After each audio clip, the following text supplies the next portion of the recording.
y lo que se estaba esperando sucedió. La chica murió desangrada un día después del parto, y los bebés murieron, pues sabrá Dios por qué, ¿verdad? 4 días. Pero la herencia, el heredero ya estaba y se llamaba Luis. ¿Dónde van a sepultar a esta reina? En la catedral inconclusa de Notre Dame.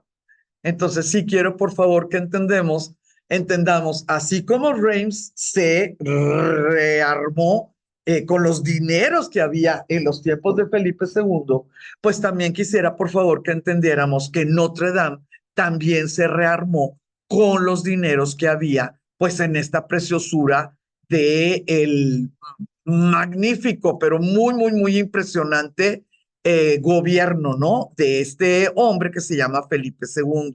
Mire, este imponente edificio se va a volver con el tiempo y la ayuda de la literatura y el cine, uno de los símbolos de París y de Francia. Sus bóvedas de crucería, sus arbotantes, sus rosetones y decoración escultórica marcaron el ritmo de la innovación y del abandono del estilo románico.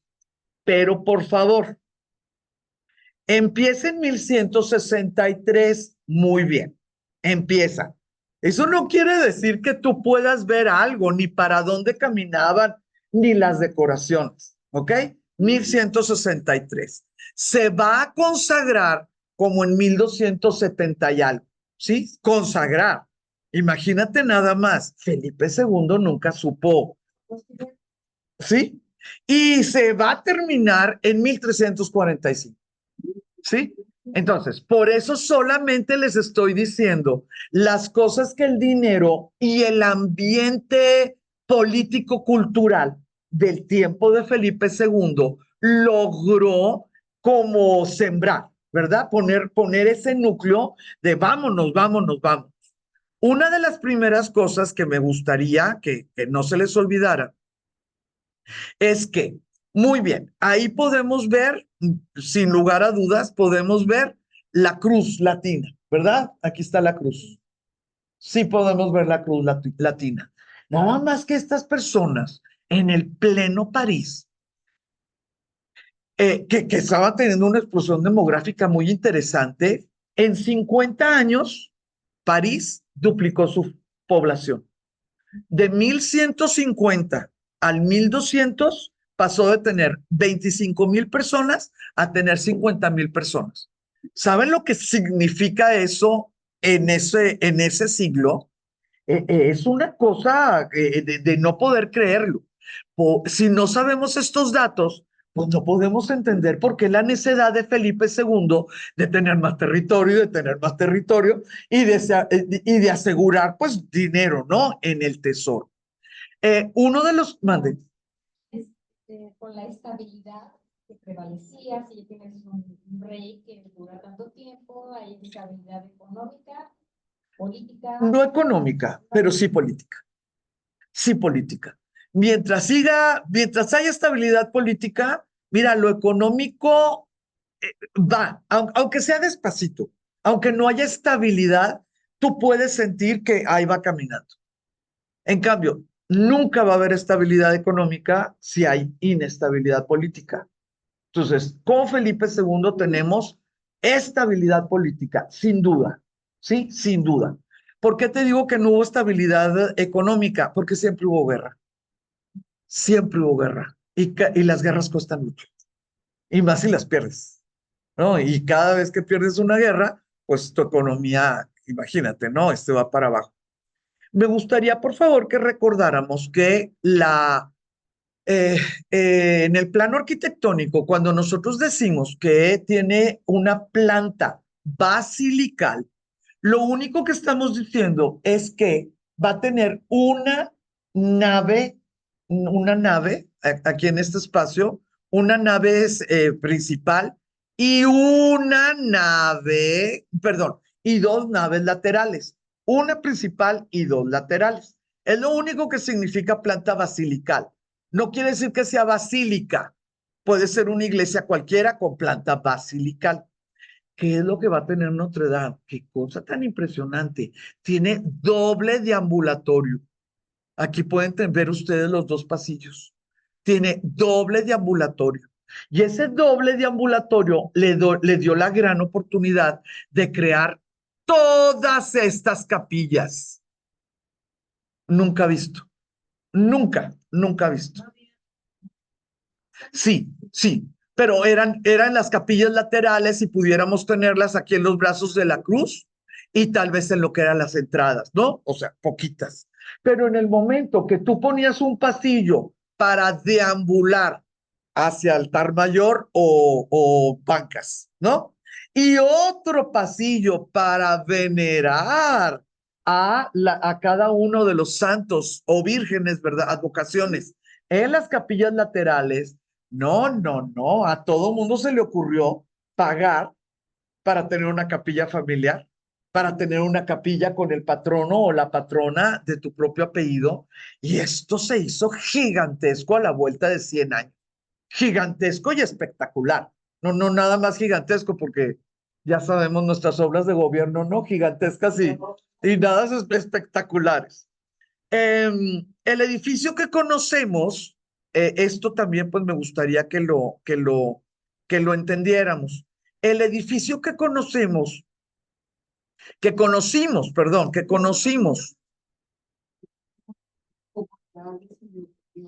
todos junto, todos junto. Un arquitecto va a tener una idea y un maestro de obras le va a decir, sí puedo. En el momento que sí puede, el arzobispo le va a decir al arquitecto, ¿y por qué te quedaste a la mitad? Entonces este arquitecto le va a decir a un genio de otra ciudad, oye, me dijeron que tú ya habías hecho tal cosa, te vienes para acá y es un círculo virtuoso, ¿sí? Es un círculo virtuoso. En el momento que hay líderes espectaculares, como puede ser Suger o como puede ser, bueno, tenemos muchos nombres, en este caso, por ejemplo, Eugene Viollet-le-Duc. Cuando tenemos personas que son idealistas, pues de repente se logran obras que en la actualidad no saben ni cómo lo lograr. A veces con sangre, a veces, pues vamos a ver si no se cae, con suerte, ¿verdad? Había muchos muertos, había muchos mutilados, había una inseguridad absoluta. No sabía si iba a durar 20 años o 40, o sea, a ver cómo nos va. Pero bueno, ahí siguen, ¿no? Ahí están, para mayor gloria de Dios. El estilo que es tan similar Notre Dame a la de Rennes, es, ¿a qué se debe? ¿Es el estilo de la época o quisieron copiarlo? O Lo copiaban.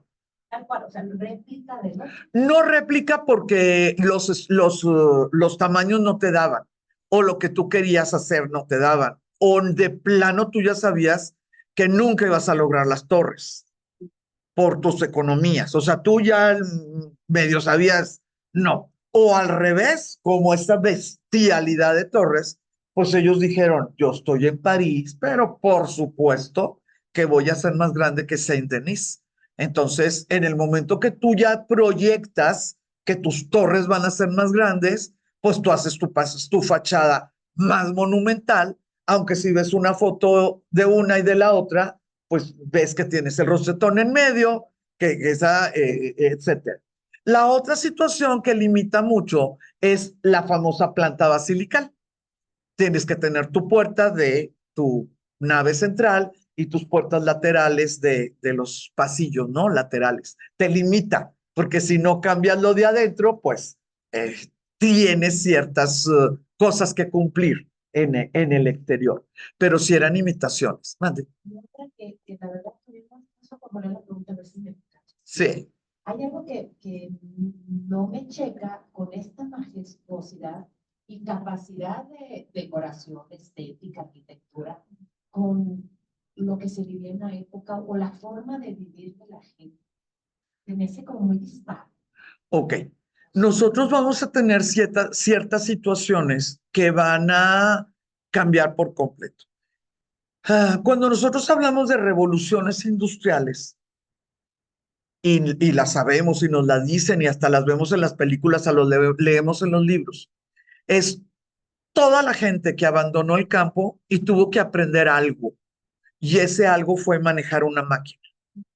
El gótico es toda la gente que tuvo que abandonar el campo y tuvo que volverse masón, tuvo que volverse albañil. Sí, esa es la situación. No quiere decir que sea un excedente poblacional, no quiere decir que las familias de estas personas estuvieran bien contentas porque había salario y comían todos los días. No, la mayoría de todos estos hombres eran hombres que vivían solos y que, a ver, ¿cómo les iba? Pues iba cada vez, no se trabajaba por salarios, o sea, por semanas. Podían ir a misa y luego seguir trabajando el domingo. Sí, exacto, sí. Entonces, a ver cuándo les tocaba y les mandaban a las personas, a sus familias en área rural. Entonces, esta gente lo que estaba viendo era cómo sobrevivir. La preciosura es que sobrevivir haciendo, ¿sí? Sobrevivir haciendo, pues es una fórmula que sabemos que funciona desde los romanos, ¿no? En vez de traer desempleo, tráetelos, en vez de traer a los soldados desocupados, ponlos a hacer caminos, ¿no? Desde los romanos sabemos eso. No sé si te contesté. Sí, me encanta cachar como la vestimenta, no relaciono bien los avances médicos, de literatura, como que siento que hay una misma, pero no sé si pues, o no sé. Ok, a lo mejor te estás pensando en vestimentas de lo que son las pinturas, pues pudiera ser siglo XIII, porque aquí ahorita todavía todos están, en las pinturas todos están iguales. Todos parecen así, pinochos. Sí, así pinochos, todos están vestidos iguales, no existen zapatos, son telas amarradas con cuerdas, casi todos tienen enfermedades de la piel porque no todos usan el algodón, usan la lana. Eh, La higiene personal, todo eso se me hace como muy atrasado para las maravillas que... ah, mira, date la vueltecita a cualquiera de los cotos de Valle Real y ve a nuestros albañiles y es exactamente lo mismo. Y si tú dices, no, pero es que ellos tienen seguro social, ve al seguro social después de que uno de ellos se cayó de la casa del techo y cómo lo tienen tirado en un pasillo y cuando lo atienden 10 días después siguen sin bañarlo. ¿Sí sabían eso? Que no dan el servicio de aseo personal en el seguro social.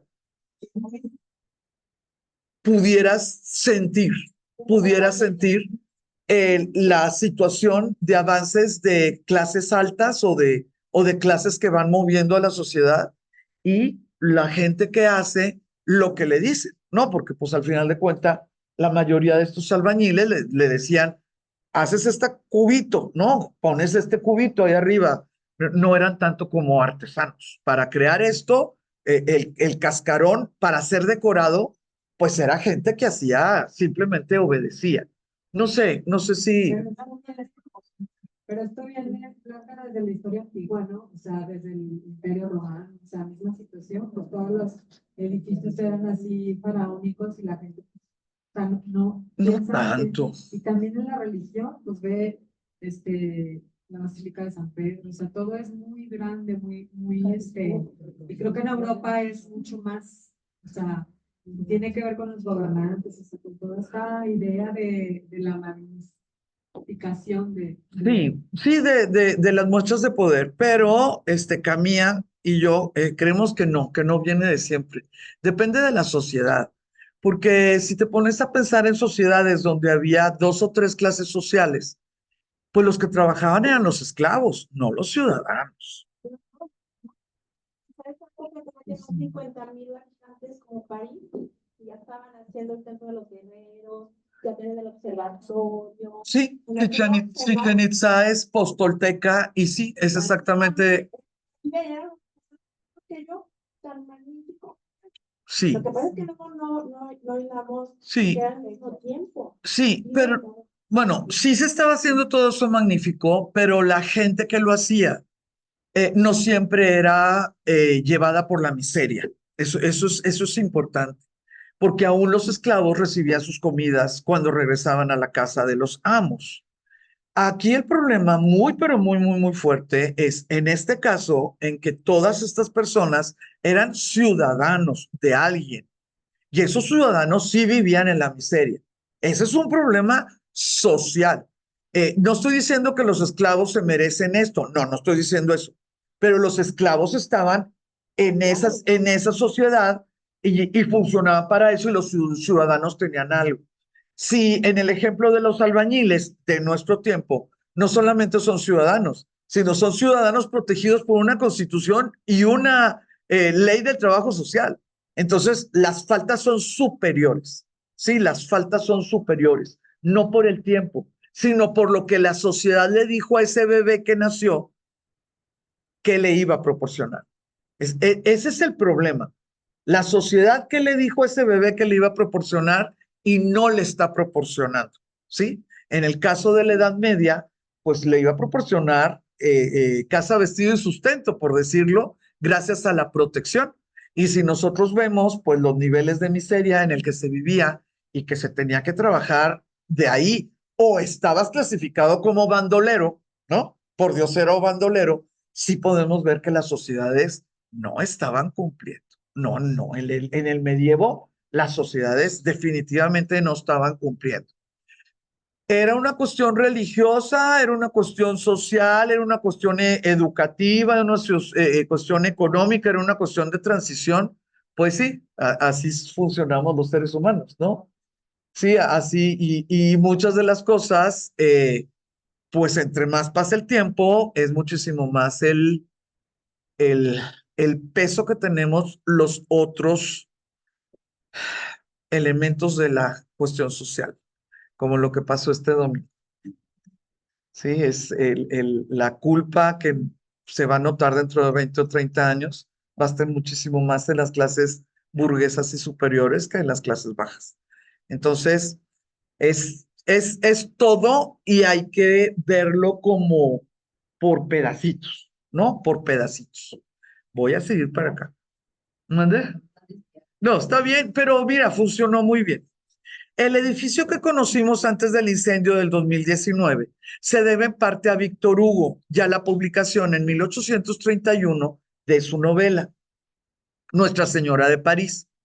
Eso, y la presencia de pues un idealista, un encantador, ¿no? Un encantador de, de serpientes que se llamó Jean Viollet-le-Duc, gran defensor de rescate del estilo gótico, hizo que a mediados del 19 se le inyectara dinero. Y lo que nosotros conocimos es de esa inyección del 19. No es tampoco lo que conocieron las personas medievales, ¿ok? Lo que es así como que estructuras y esto y algunas cosas que te dicen, este vitral es del medievo. Claro, claro.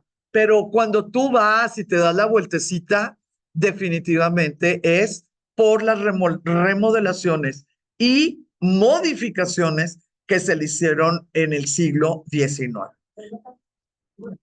En estructura no, pero la situación es que nosotros cuando vemos lo de arriba, realmente no podemos diferenciar lo que es estructural y lo que es solamente como decorativo, porque ya ven que hay muchísimos muros que no son de descarga, ¿no? Entonces, a menos que te metas, ¿verdad?, a los planos, cuando tú lo estás viendo en el siglo XX, que tuvimos la oportunidad de estar ahí, es realmente lo que vemos es lo que nos regaló el 19, ¿sí? Lo que nos regaló el 19.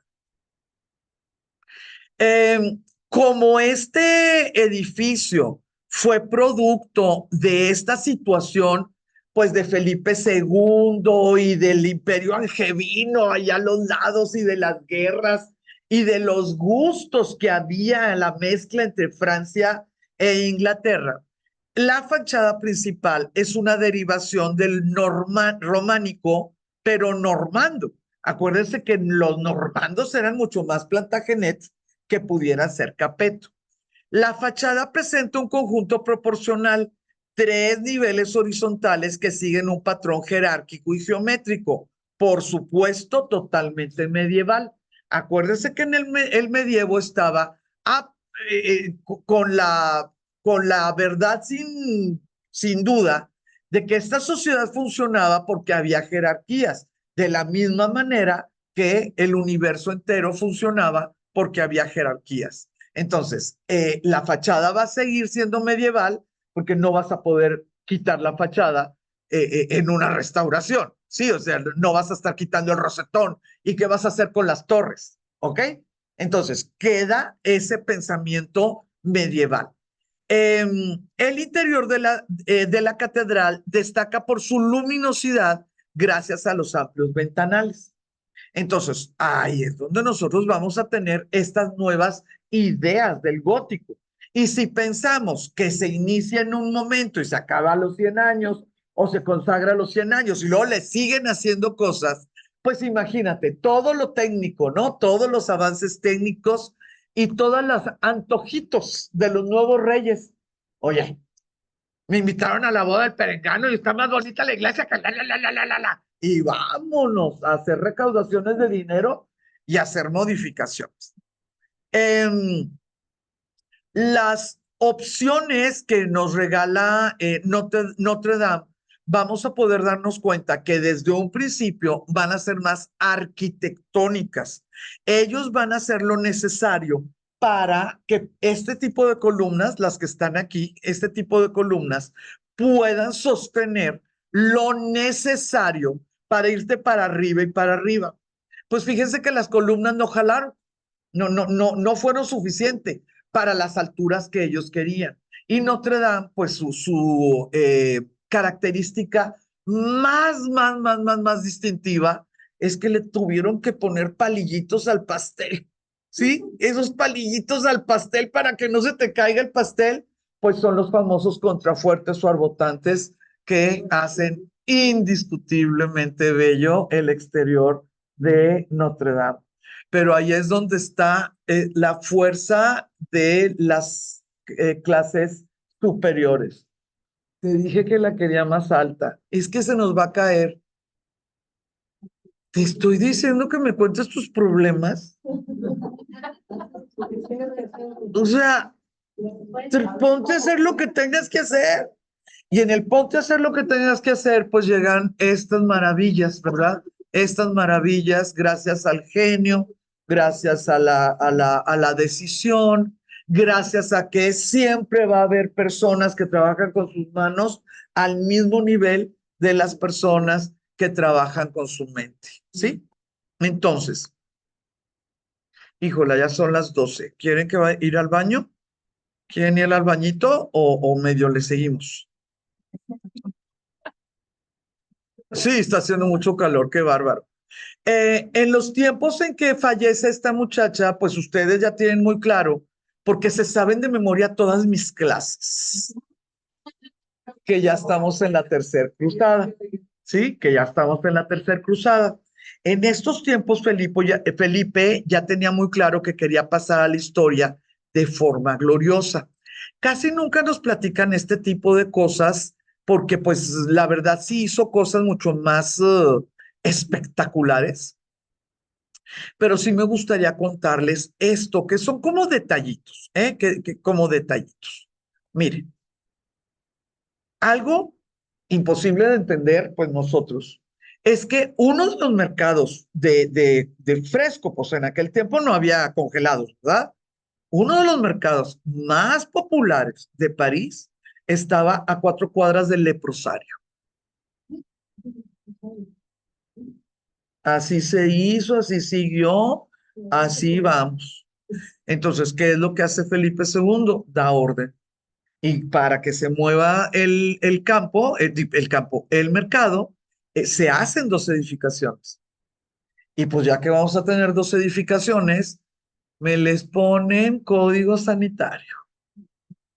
Entonces, Felipe II no nada más es este hombre que va a las cruzadas y que regresa, y que esto y que lo otro y que lo demás. Felipe II pensaba en todo, ¿sí? Otra de las cosas que a mí también me llama mucho la atención es hospital o es de confinamiento? De confinamiento de leprosos. Sí, no hospital porque a los leprosos no se les podía hacer nada. Confinados, sí, pero pues imagínate, o sea, es imposible. Es imposible imaginar que esté un mercado cerca, ni de un hospital, mucho menos de un leprosario. Bueno, otra de las cosas que hizo fue que uno de los cementerios, que obviamente era una barbaridad, y todo mundo sabía que las más pobres, o las viudas, o los convictos, así lo que quieras, eran los que vivían a los alrededores. Bueno, él dio orden, ¿verdad? Que se drenara, porque el problema de las inundaciones, pues que esa agua pues sigue, ¿verdad? Por el camino de los vivos. Entonces, lo sanearon, lo drenaron, lo nivelaron y vámonos, nada de que vas a andar robándote ni comiéndote los cadáveres. Le puso muro y claro que ese muro pues va a ser parte de la nueva manera pues de que los cementerios funcionaran con muro, con cadena, que hubiera los enterradores no nada más estuvieran ahí cuando hubiera funeral, etcétera. Vigilancia, sí. O, Poca profundidad quedaban las aguas. no, fíjate que no a poca profundidad, pero el problema de las inundaciones es que te voltean las cosas y van saliendo estos ataúdes. Es una cosa, aquí en México pasa bastante seguido. Eh, sí, No, pues, manda impacta, es que el papá, o sea, de verdad se veía como que le quiere lo papá, pero sí. o sea, como que no se ve que hizo nada. Y este chavito lo tomó a los 14 años y se supo rodear de otro tipo de gente totalmente diferente, ¿no? Sí. Su papá sí tenía problemas importantes con el confesor. Pero es que él era asceta, o sea, él hizo votos cuando tenía como 12 años, y Sí. ya ves que no quería tener relaciones con Leonardo porque le quería guardar un año de su papá, y él le dijo, yo otro año de su papá. Y a 2 años, Y la Leonor, ¿qué? ¿Y el heredero? y ella llegó a y después la cochinada que olía, Un mugrero. que se veía ya por todos lados. Sí, son problemas importantes y fíjate, Mayu, que nunca han querido juntar esta, este puritanismo, ¿no? Del papá de Felipe con cuestionamiento, con pensamientos cátaros. Nunca lo han querido, pero claro, eso de que tuviera que ser célibe. Y estaban los cátaros a todo lo que daban ahí. ¿Tú crees que no llegó alguien y le platicó que el reino del cielo estaba listo para los puros y los perfectos? Y tuvo, pero los franceses se han dedicado y no lo juntan. Pero tienes toda la razón. O sea, cómo tenía pues la limitante mental, ¿verdad? No, 14 años y se supo rodear, porque evidentemente a los 14 años era un despiste, pero se supo rodear bien o cayó bien alguien ahí, ¿no? Porque Sí. realmente Hizo mucho, ¿no? Hizo mucho. Miren, en 1182, pues él nomás tenía 2 añitos ahí. Alguien lo malaconsejó, alguien aceptó o lo que quieras, y expulsó a los judíos del reino de Francia, confiscando sus bienes. Obviamente eso le dio muy buen empujoncito a su inicio, al inicio de su reinado, con esta confiscación, pero se le acabó el dinero y volvieron a necesitar a los judíos. Qué fuerte, ¿no? Entonces, 15 años después se quitó la ley y ya al 16º empezaron nuevamente a entrar judíos al reino. Sin lugar a dudas, sus mayores preocupaciones fueron los constantes problemas que tenía con la nobleza dentro de sus territorios y, por supuesto, con los miembros de la familia Plantagenet. Problemas que fueron solucionados por todas las vías durante los 43 años que duró su reinado. Vía diplomática, vía militar, a la mala, porque hubo varias secuestros y asesinatos, que no están ahí bien armados, pero también vía matrimonio, ¿sí? Entonces, todo de que no dejó ninguna puerta, ¿verdad? Sin tocar, pues sí sabemos que sí lo hizo. Parte de estas soluciones fue el gran esfuerzo que hizo por al construir el sistema de murallas alrededor de París para proteger a la ciudad y el castillo de Louvre, no el palacio. El palacio se vive, el castillo se pelea, ¿ok? Y el castillo de Louvre para reforzar dicho sistema. Este mapita que ustedes están viendo ahí, pues les da una idea de que París no era chiquito, no era la isla de París, sí, era París. Él estaba convencido de que muchísima gente tenía que ser protegida en un momento dado. ¿Por qué tuvo que ser el castillo de Louvre? Porque tenía a los angevinos, pues ahí enfrente. Las murallas pudiera ser pues para los de Flandes o para el Sacro Imperio, que estaban bien lejecitos y tú ibas a ver poco a poco pues que cruzaron la frontera y que ahí vienen. Pero cuando tú tenías el territorio, en tu propio territorio, a tu enemigo, ¿qué te vas a andar diciendo? No, pues es que como que ya me voy a dar cuenta. Nada. Hizo lo que es el Castillo de Louvre como un sistema de defensa. En las murallas, que ahorita pues casi no queda nada, las murallas tenían entre 6 y 9 metros de altura y tenían alrededor de 3 metros de espesor. Esos 3 metros de espesor estaban exclusivamente en la base y se iban haciendo inclinado para que no pudieran realmente entrar sin que nadie se diera cuenta. Cuando tú estabas arriba, pues como era inclinado, tú podías ver si te estaban atacando. Eh, Contaba con torres semicirculares de 6 metros de diámetro cada 70 metros de todos estos kilómetros y tenía 6 puertas. El castillo de Louvre, como les digo, se situaba en el lado más expuesto a los ingleses. Quisiera, por favor, que notáramos algo que tal vez pues no lo sabemos. Cuando ustedes van al Museo del Louvre en la actualidad, ustedes pueden solicitar en el carruselito ese de la información que quieres hacer el recorrido medieval y te llevan a las paredes que quedan de ellos. Yo ya lo hice y me sentí muy feliz. El castillo se componía de una fortaleza de una planta de 78 por 72 metros, rodeada por un foso de 10 metros. Casi siempre estaba vacío. Era de emergencia, ¿ok? Ese foso. El perímetro estaba reforzado por 10 torres de defensa, alejadas entre sí 25 metros, que era la distancia que correspondía para que un arquero de aquí pudiera matar al soldado de allá que estaba tratando de subir a la torre. ¿Se fija?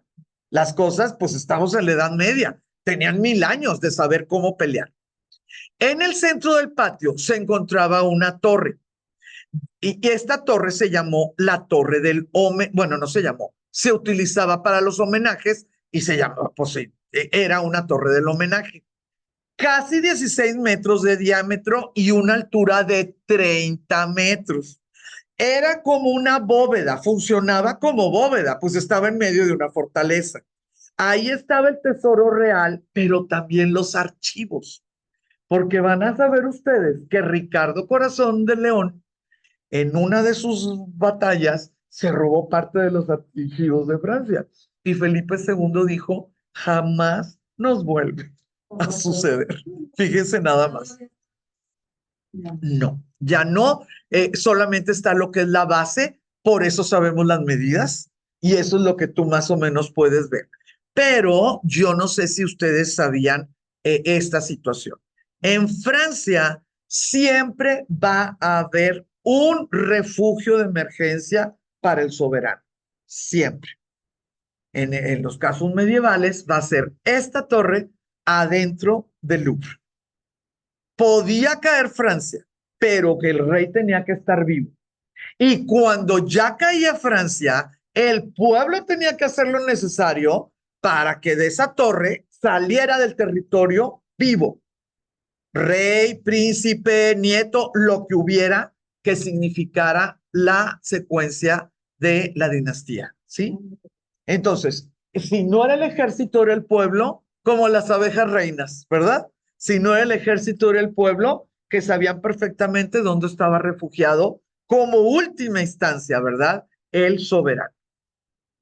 Este castillo estaba al extremo del muro, Sí, a la salida. sí. Para más no se quita del muro, me dio pendiente. Sí. Cerca de casa. Cerca del ataque, pero lo interesante es que en ese momento no podía hacer varias fortalezas. Entonces, ¿qué fue lo que decidió? Lo que ya estaba pactado con Ricardo, lo que ya estaba pactado, se echó un volado y dijo, pues nos vamos juntos a la tercera cruzada y se queda el tesoro en la única fortaleza que puedo hacer. Se echó un volado. Y extrañamente, pues sí funcionó. Sí le funcionó el volado. Felipe y Ricardo partieron juntos para la tercera cruzada con la mayor parte de los varones de Francia, ustedes ya saben, en 1190. Acuérdense, por favor, que la mayor parte de los varones de Francia eran enemigos de Felipe II y Ricardo, Corazón de León, era enemigo de Felipe II. Entonces dijeron, vámonos todos y así nos estamos cuidando las manos, así, ¿no? Aplaudiendo y chiflando. Sí, vámonos para allá. No sé si les dije específicamente esto, estoy casi segura que no se los dije. Los dos siguieron el mismo camino, los dos tomaron la misma agua, no al mismo tiempo, pero la misma agua, las mismas comidas, porque fue el mismo camino. Los dos sufrieron altísimas fiebres y perdieron los cabellos y las uñas, ¿sí? Por ese tipo de infecciones y de enfermedades y todo. Pero Ricardo no perdió la vista de ninguno de los dos ojos. Felipe sí perdió la visión de uno de sus ojos. Entonces, este pobre, además de que se estaba sintiendo muy, pero muy, muy mal, igual que Ricardo, él ya no podía lanzar porque se pierde la distancia. Sí, o sea, una persona que tiene un solo ojo no sabe a qué distancia están las cosas.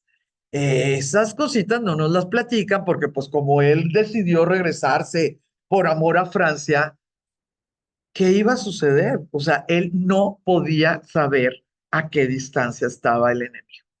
Como las cruzadas eran las cruzadas, no se regresó por el mismo camino, tuvo que llegar a Roma pues para que le dieran la indulgencia de cualquier manera, claro que se la dieron, por supuesto, y bueno, ya vamos. Esto les va a encantar. ¿Están listos para el chisme?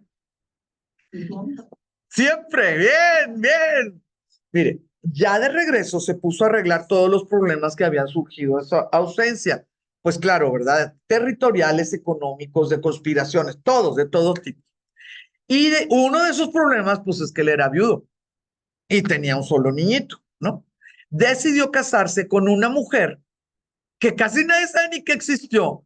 Y a mí me da mucha ternura. Se llamó Isambur otras, porque tiene nombre en danés, tiene nombre en latín, tiene nombre en francés y tiene nombre, pues, latinizado, ¿verdad? Yo le voy a decir Isambur porque es demasiadas sílabas, los otros nombres.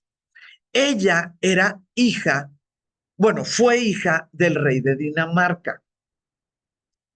Ahí les va. Es que es un misterio por qué lo decidió.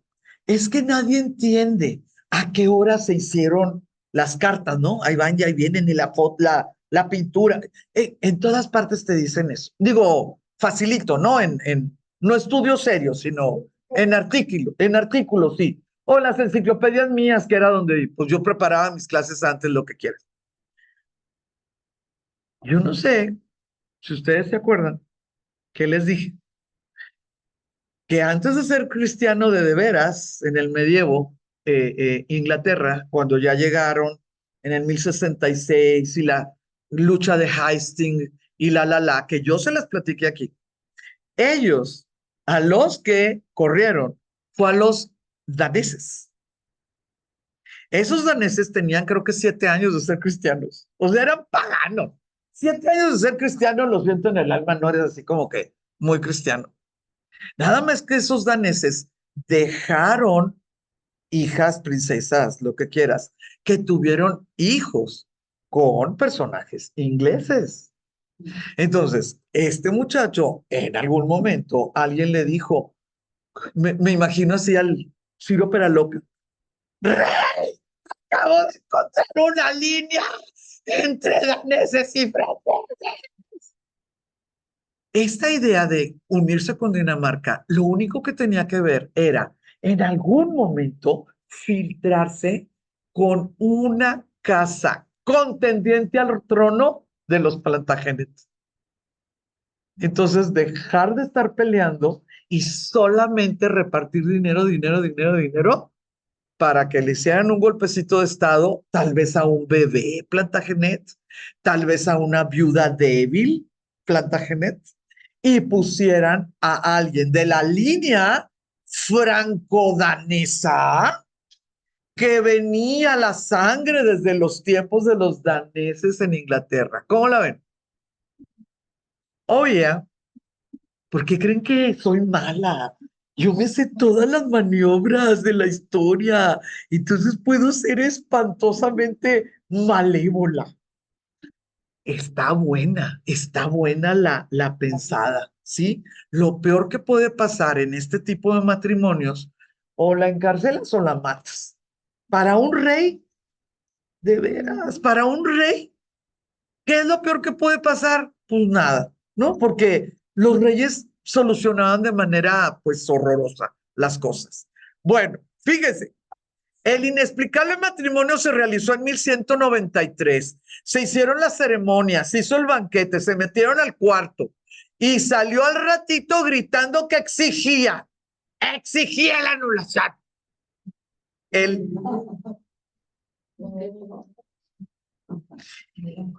Él dijo que no se consumió, ella dijo que sí que consumió y que estaba manchada la sábana y que ella la revisaran lo que le dieran la gana, que el matrimonio estaba consumado y que ella era la reina de Francia y que esperaba cuando la consagraba. Cuando, porque ella llegó a casarse con el rey de Francia, se consumó el matrimonio, soy la reina de Francia. Y él dijo, no, está 76 al 93, ¿qué tenía? 23, no, ¿sí, no? 17 años. Dice, bueno, esto ya se lo dije. Entre dimes y diretes, la pobre princesa fue recluida en un monasterio. Cuando se puso la cosa más grave, fue encarcelada en una torre. Y, por supuesto, que el Papa le dijo, no te anulo nada. A ver cómo, sí, a ver cómo le haces. ¿No te gustó cómo huele? Ponte Vic. ¿No te gustó cómo se ve? Ponle a la almohada.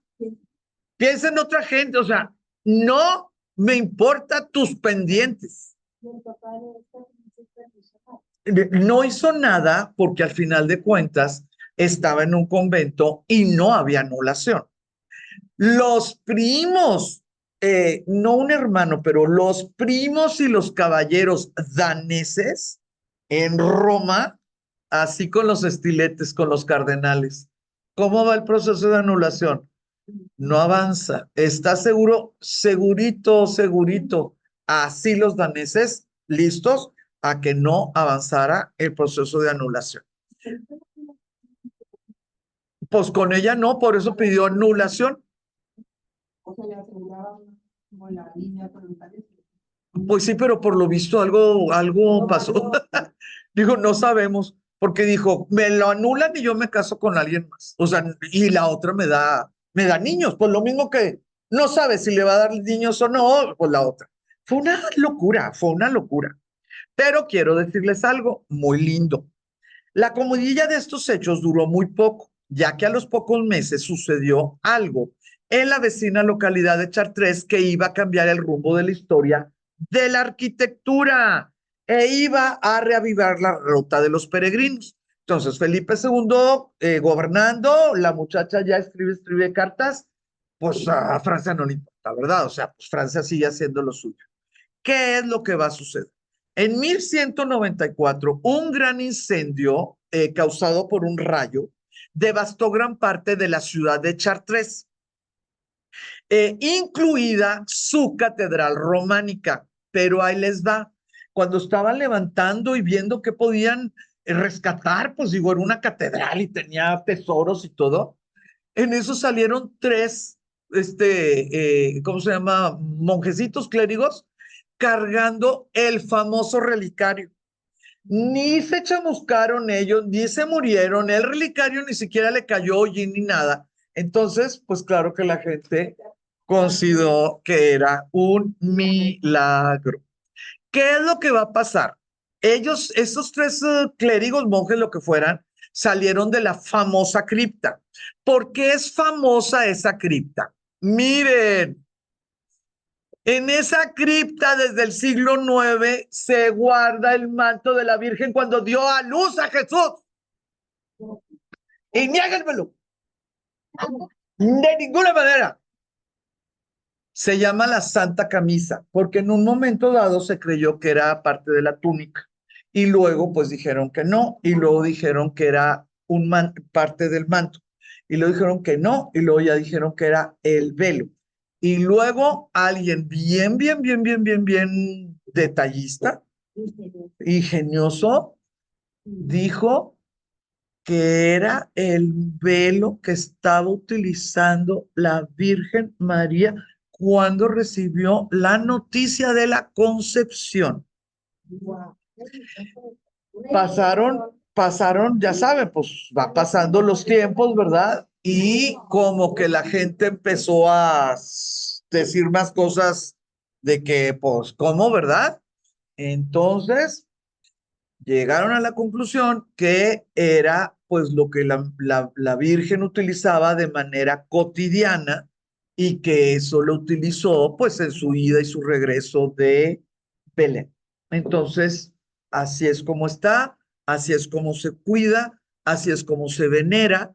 Los relicarios, que tengo muchos ahí en mi casa, los relicarios que se venden ahí es una camisita.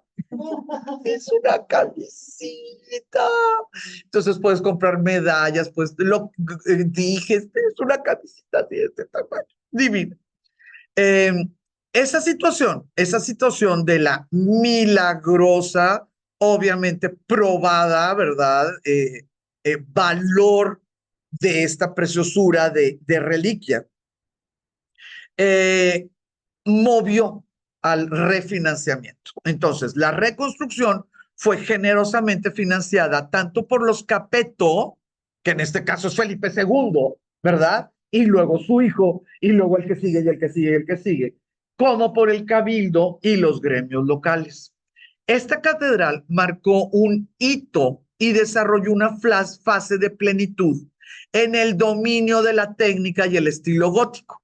Entonces, nosotros vamos a tener por allá buenas ideas y grandes arquitectos, por allá grandes decoradores, pero ya con Chartres, agarras de una, agarras de otra, y hay una orden del cabildo, de la gente y de la corona, pues las cosas se hacen espectaculares. Muchas construcciones posteriores, como las catedrales de Reims y de Amiens, se basaron en su estilo y sus numerosas innovaciones. Entonces ustedes pueden ver que si lo pones en un examen de arquitectura, repruebas. Repruebas. Nada más que las situaciones no son de esta manera, ¿no? Es el que sea la más alta, el que sea la más esbelta, el que cambia. Nosotros estuvimos ahí antes de que amaneciera y nos sirvieron nuestro café porque lo venden carísimo, porque a eso vamos la gente. Entonces, todas sentadas en los cafecitos y todo, te dan tu café con leche, ya sabes, ¿no? El francés. Y empiezas a ver cómo todo empieza a ser amarillo, amarillo, amarillo, amarillito, amarillito, amarillito, y luego se hace blanca. Sí, porque así pasa esta. Es una cosa hermosísima. Y cuando yo estuve la segunda vez, por las fechas, estaban haciendo una ceremonia druídica, porque la tradición indica que Chartres se hizo ahí, exactamente ahí, en su primera piedra, porque allí estaba el más importante roble de la religión de los druidas celtas. Y por eso, en Chartres hay un laberinto, el famosísimo laberinto de Chartres. Ese laberinto de Chartres puede ser las raíces del roble, que no se dejaron los locales que se acabara esa tradición, pero también podías caminar el laberintito y te lo valían como si fueras a Roma. Peregrinabas, terminabas ahí, pagabas penitencias. Eso, no, sí, todo se puede hacer en esta vida. Está. Desafortunadamente, como ahora se considera una situación muy pagana, desafortunadamente, tú tienes que ir a buscarlo debajo de las bancas o las sillas. En otras décadas era obra de arte, ahora ya no. Bueno, no sé si ahora, estos años, yo hace ya bastante que no voy a Francia, pero en otros tiempos era una obra de arte. Y como obra de arte, pues tenía su protección y tú la veías, sí, como, no que tú fueras a adorar el laberinto, pero obra de arte. Y no, la segunda y tercera vez que fui, eh, tenías que pasar por las sillas y por así, porque estaban arriba. Lo pisabas, sí, lo pisabas. Entonces les dije, ay, miren, ya estoy peregrinando yo también. El edificio es de planta cruciforme con el cuerpo principal de 28 metros, sí, 28 metros, pero su altura de 36 metros, la más alta en su momento. Entonces, mientras estaba haciendo Felipe miles de cosas, arreglando el mundo, todo su mundo francés se estaba volviendo inverosímil. Inverosímil. Las personas realmente no podían creer que entraban a esos espacios y podían ver estas cosas. Los vitrales de la Catedral de Chartres, mundialmente conocidos por su famoso azul, se han mantenido intactos desde la Edad Media. Los vitrales más antiguos de Chartres se elaboraron entre 1144 y 1151. Fue lo que levantaron, de lo que quedó del incendio, ¿sí? De ese 1194. Y que todavía son visibles en las capillas del ábside. Si nos metemos a ver cada uno de los vitrales, claro que puedes saber. Este es de 1195, o sea, este es de Felipe II, este es de Luis el León, así, ¿no? Te puedes ir viendo y no va a haber diferencia en los colores, ¿no?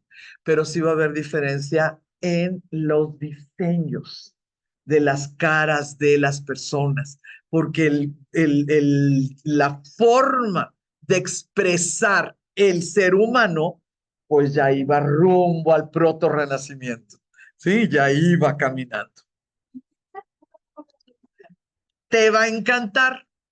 En estos tiempos también hubo noticias de París. El rey anunció su casamiento con Inés, una princesa que va, bueno, no princesa, ella no le dieron la anulación. La bajaron del Sacro Imperio Romano. La bajaron. Ella hubiera sido duquesa, ¿no? Porque no tenía hermanos. ¿Qué fue lo que hizo el rey? Rápido, a ver cómo le hacen, empiecen a repartir. Necesito anulación. No hay anulación. Y entiendan, no hay anulación. Muy bien. El rey decidió, como siempre, desafiar la autoridad papal y se casó con Inés en 1196. Y estuvo tranquilito hasta que hubo cambio de papa. ¿Por qué? Porque le llegó Inocencio III. E Inocencio III dijo, A ver, échame la lista.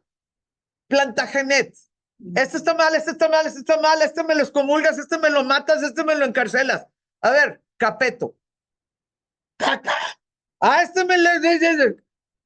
no sé, Hohenhauser.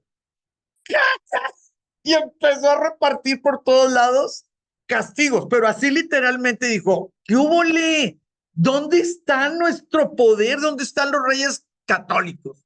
Entonces lo del anulamiento le dijo bien, pero bien fácil. Mira, no le hace que tengas niños. Esta muchacha es tu concubina. No me importa si el sacroemperador romano está de acuerdo con el papá de la muchacha allá en Baviera, ¿no? Te separas de la muchacha, se lleva a su muchachita, tenía una niña María, se lleva a su muchachita y empiezas a ver cómo le haces y te juntas con Isam. Bueno, estamos hablando nomás de 2 años. ¿Qué es lo que dijo? Felipe desobedeció y les va a encantar, pero les va a encantar. El Papa dijo, a ver, no sé cuál pedazo no entendiste, yo estoy ocupadísimo repartiendo excomuniones. No tengo tiempo para andar que me dan de rezongar. El Papa Inocencio III hizo algo que ni siquiera sabemos si litúrgicamente, canónicamente se puede hacer. Pronunció un interdicto, no es excomunión, es como decir, tú ahorita no tienes derechos, ¿sí? Una pausa. Sobre todo el reino de Francia. No vida sacramental, no entierros religiosos. Y el pueblo Pues sí, pero ¿quién más iba a presionar? ¿No que eres el rey de los franceses? A ver, ¿cómo le hace, chulito? Entonces, ¿qué es lo que tiene que hacer este hombre? Pues reconciliarse, definitivamente. Entonces, el rey organizó una ceremonia de reconciliación y el interdicto fue levantado. O sea, no hubo revolución.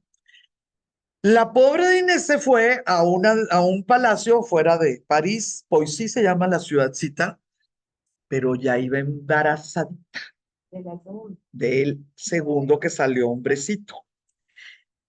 Le van a poner Felipe, obviamente, ni van a tener. Nunca durmieron juntos. ¿Sí? Nunca durmieron juntos. Pues ahí les va. Cuando se sabe del embarazo y del niño, y pues él seguía casado, él decía que no era concubina, que él estaba casado con Inés. Y le dijeron, a ver, entiende, decide cómo te vamos a castigar, por bígamo o por desobediencia papal, porque nomás esas 2 opciones te dan. Ay, amor, pues ustedes que ya se están contestando a sí mismos, ¿por qué Isamor seguía en un monasterio? Porque lo primero que necesitaba era cuidar que no lo envenenaran. ¿Sí? Entonces, tú estás en donde tienes que estar para poder seguir siguiendo la lucha que los hombres pues están haciendo allá en donde tienen que estar, en Roma, que no hubiera anulación. Pero ahí les va, muchachos. Este muchachito Felipe nació rosita, gordito, chillón, y Luis, el que ya sabemos que sí vivió, ¿verdad? Pero Luis, en ese tiempo, niño, enfermito y enfermito y enfermito. Entonces, ¿qué es lo que todo mundo se puso a platicar? No hay problema, tras, sí. Los ministros de Francia hicieron lo necesario para que el niño fuera reconocido como legítimo. A los pocos meses, bueno, no pocos meses, al año se nos muere Inés allá. No, ella estaba en un palacio. Sí, ella estaba. Se nos muere. Entonces ya no había ni bigamia, ni nada de nada, y se hace la situación normal. ¿Y qué es lo que le dice Isamor? Me consagras. Y él le dice, no, te consagro. Muy bien, le dice, pues aquí no hay niño nunca. Entonces Isamor pasa a la historia como la reina de Orleans, porque ella nunca estuvo en la misma ciudad que Felipe II. Va a vivir, vivir y requete vivir. Va a ser como, va a ser viuda, reina viuda, como 30, no, como 12, 14 años, no me acuerdo ahorita. Una década. Se le muere el rey que nunca se quisieron ni ver, y ella siguió su vida tranquilita, no herederos, pero pues ya existía Luis, ¿no? Fue la reina madre. No fue madre No, no, pues, pero el hijo, o sea, el hijo de Inés, de Isabel, Primero hay un hijo de Luis. Isabel. sí, el hijo de Isabel, permite que siguiera con el título de reina su madrastra. Es que acuérdense, nunca la consagró. Nunca la consagró, ¿sí? Entonces ella no fue reina de Francia, ¿sí? A pesar de que estuvo viva. Y al final de cuentas, pues Luis tenía todos sus tutores de niño, que no era como que él pudiera decir, ay, ahora quiero Isamor de mi tutora. No, realmente no lo podía decir. Dentro de todo este chismarrajo estaba sucediendo algo muy importante, principalmente para nosotros que somos occidentales. Afortunadamente, las ruedas del progreso seguían su curso al margen de estos conflictos e intransigencias. La Universidad de París, también conocida como la Sorbona, por el apellido de su fundador. Así, la Sorbona es como decir lo que le toca, ¿no? A Sorbonne. Fue fundada en 1150 cerca de la Catedral de Notre Dame como asociación de profesores y estudiantes. No era una academia, no era un instituto, no era una escuela.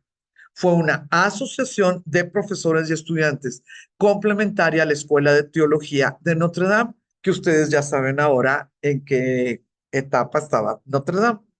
En 1200 fue reconocida por el rey Felipe II y en 1215 por el Papa Inocencio III. Adquirió rápidamente un gran prestigio.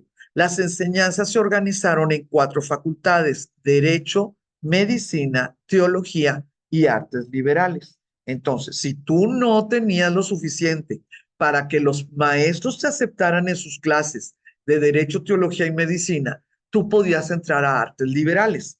Ahí aprendías gramática, retórica, dialéctica, aritmética, geometría, música y astronomía.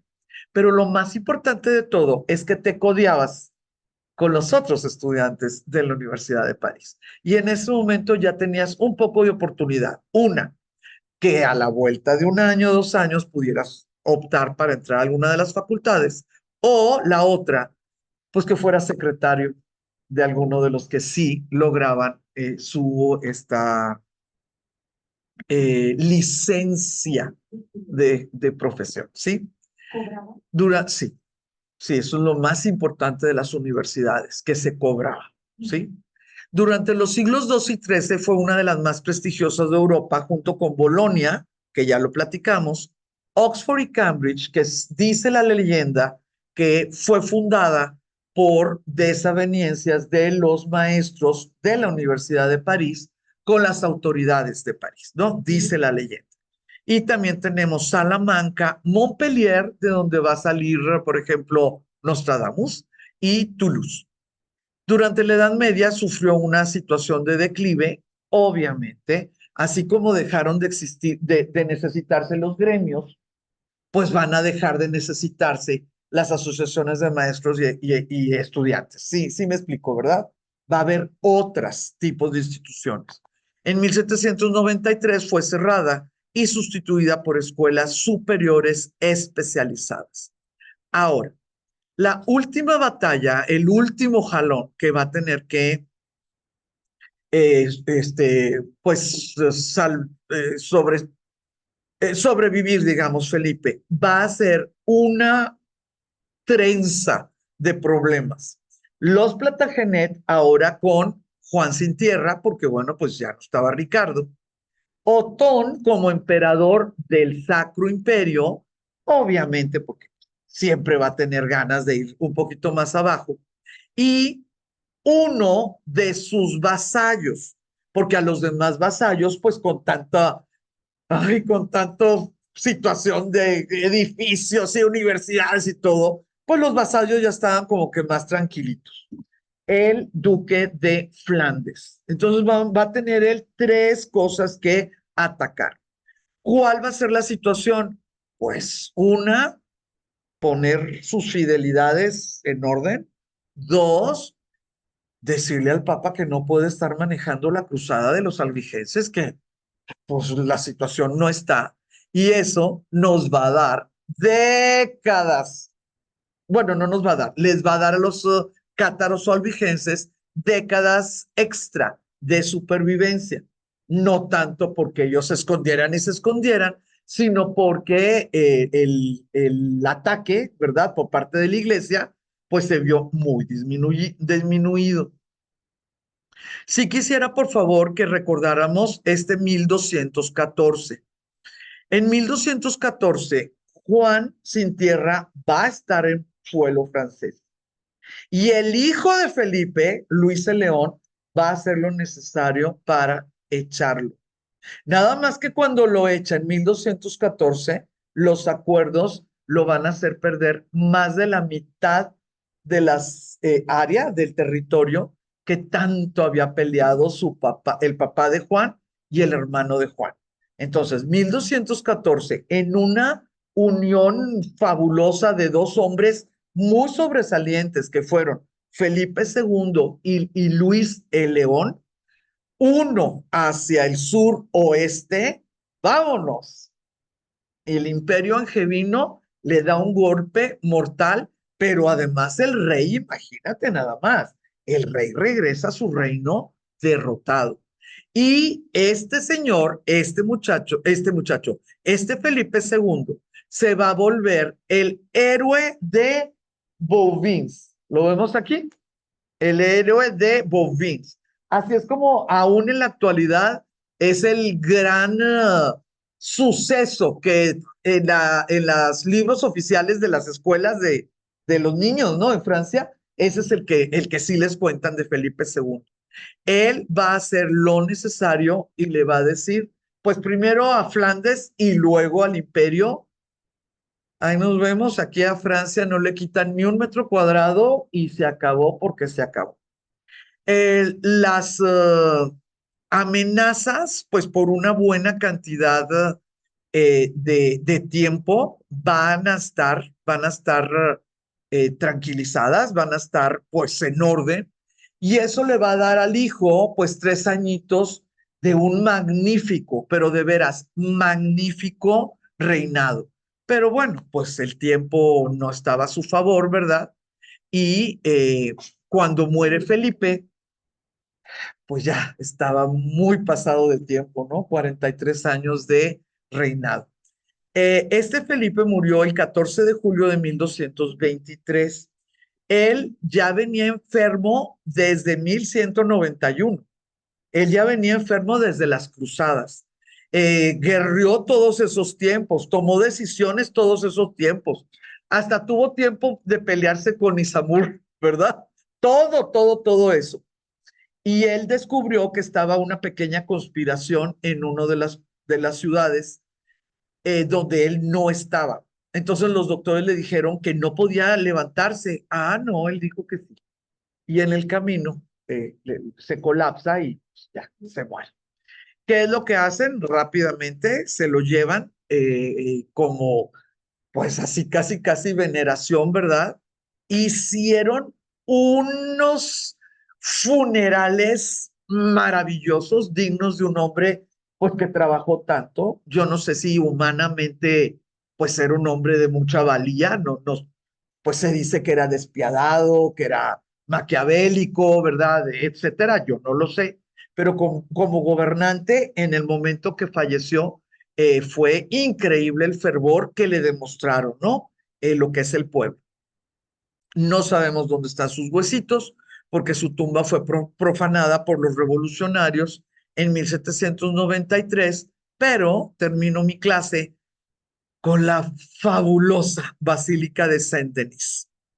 La Basílica de Saint-Denis es célebre por ser la primera edificación que se erigió en el estilo gótico, así como por ser el lugar de sepultura de la mayor parte de los reyes de Francia. En la actualidad no es abadía. En aquel tiempo era abadía. En la actualidad es catedral, basílica y abadía de benedictinos. Y esta es lo que queda de ella, porque a través de los años sí ha sufrido entre guerras, entre derrumbes e incendios. Eso es lo que nosotros podemos ver. Si nosotros queremos estudiar el gótico, tendríamos que irnos con una capilla que se llama de Saint Etienne, luego con Saint-Denis, luego sigue Notre Dame y Chartres, y así nos vamos, Amiens y Reims, y así, y están con diferencia de 10 años, de 11 años, es una línea muy, pero muy, muy sencilla de reconocer. Lo que vemos ahorita va a ser muchísimo más parecido a lo que se hizo en el siglo XVI, pero, pues yo les tengo que platicar lo que sucedió con Felipe II. Durante la primera mitad del segundo 12, el abad Suger, consejero de papá y abuelo de Felipe II, derribó parte del edificio carolingio, inició las remodelaciones y, aquí es lo importante, la convirtió en una necrópolis real. Ahí es donde iban a descansar los cuerpos de los reyes y de las reinas que dieron heredero al trono. No de todas las reinas que dieron heredero al trono. Desde la muerte de Hugo Pacapeto, la basílica contiene las tumbas de estos reyes. También es el lugar donde se resguarda el valioso pendón llamado oriflama. Antes de ir a la guerra o a las cruzadas, el monarca podía o debía recoger ese pendón. Si quisiera comentarles algo y con esto terminó la clase. Cuando un monarca tenía, bueno, el que llevaba el pendón, el monarca no, ¿verdad? Pero cuando un monarca presidía un ejército y el oriflame, la oriflama en femenino, la oriflama iba al frente, quería decir que no se iban a tomar prisioneros, que se iba a pasar a cuchillo a todos. Sí. Entonces, la oriflama no es un gran orgullo para la historia de Francia decir, este rey llevaba la oriflama. En la actualidad, no es un gran orgullo. Entonces, si tú te vas a los nombres de quienes lo resguardaron o lo que quieras, pues siempre va a ser algún conde o sea, alguien de la nobleza, porque al final de cuentas la oriflama sí era el máximo grito de guerra, pero pues sí era muy, muy fuerte, ¿no? Era como, pues, una bomba atómica, ¿no? Tremendo. Me quedan 3 minutos. El historiador Georges Duby, que ya saben que es mi máximo, describió la Basílica de Saint-Denis como un prototipo de la teología de la luz, que el abad Suger muy seguramente, bueno, se acepta que la leyó de un escritor del cristianismo primitivo que se llamaba Dionisio el Areópago. No importa, es demasiado especializado el nombre, no se preocupe. Pero para mí es lo más hermoso que le pudo pasar a la humanidad y a mi juicio, gracias a la teología de la luz, existe el protorrenacimiento. El románico es un reflejo de lo que se creía que era el hombre. Nosotros vivíamos en una cárcel, vivíamos en una situación donde todo te invitaba a pecar. La vista, el oído, el olfato, el gusto, el tacto, no se diga. Sí, era una cuestión de pecado. Y desafortunadamente esa carne pecaminosa tenía enclaustrado, tenía encarcelada el alma. Por eso en el momento de la muerte, lo que se lograba era la liberación del alma, no solamente la reconciliación del alma con su creador, sino la liberación. los olores del cuerpo estaban relacionados, así se le decía a la enfermedad, los humores, ¿se acuerdan? Los olores del cuerpo estaban relacionados con el dolor, con la enfermedad, por supuesto con el pecado. Huele a sexo, el olor a sexo. Era una situación constante. Y las iglesias románicas, pues eran eso, eran fortalezas que tenían que ser limpiadas del pecado, de la presencia de las personas, ¿no? Y por eso se tenía que hacer todo esto de los incenciarios. No tenían bancas para que pudieran entrar hasta los caballos. Tenía que ser oscuro para que no pudieras realmente poder ver o sentir algún tipo de tentación. Y así es el románico. Bellísimo por fuera, porque bueno, pues por fuera está la posibilidad de conocer la palabra de Dios, de conocer lo que te espera en el paraíso, pero por dentro es putrefacción que tiene que ser limpiada. En la teología de la luz, el mundo es, la forma de ser vista, el mundo es algo absolutamente contrario y espero convencerlas de poder ver claramente la relación con la arquitectura. En la teología de la luz, nuestro cuerpo es el único camino que tiene el alma para poder conectarse con la grandeza de la creación. El alma sigue queriendo regresar con su creador gracias al ver las flores, oler a tu bebé, oír el canto de los pájaros, degustar algo que te costó, que te lo dio la tierra, etcétera, ¿sí? Esa maravilla de la creación solamente puede ser percibida por el alma a través de los 5 sentidos. Y este cuerpo lo que está haciendo es ser el gran relicario de esa alma que gracias al camino de amor al prójimo en esta vida va a poder llegar resplandeciente y regresar a venerar a su creador. Por eso las iglesias góticas son transparentes y por eso las iglesias góticas literalmente tú puedes ver tus rezos y tus cantos ascender por los cielos, que a veces son azules, a veces amarillos, a veces rosas, y tú puedes saber que el Creador te está escuchando. Todos los sentidos y la liberación en una forma de reconciliación. Cuando tú estás en esas alturas, tú estás viendo la luz, no estás viendo la oscuridad de ese mundo diabólico en el que te tocó vivir como castigo de Adán y Eva. No, tú estás en este mundo para que tu alma glorifique a Dios y la fuerza solamente la puedes tener si tu alma recuerda la perfección de la creación a través de tus 5 sentidos. La teología va armando esas posibilidades. Y si pensamos en Dionisio el aerópago, que es texto, y podemos imaginar que ese texto iba caminando, ¿verdad? Pues definitivamente sí se va. Y si su mujer lo decía como abad en sus homilías y en sus clases, y además hizo San Denis, imagínense nada más que, sí, imagínense que puede ser. Dime, Ana. Ah, entonces, bueno, dime, diametral. ¿Del qué? Del proto.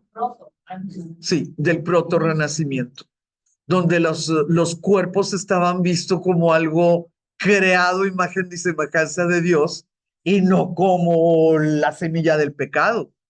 Por eso vamos a tener diferencias artísticas, arquitectónicas.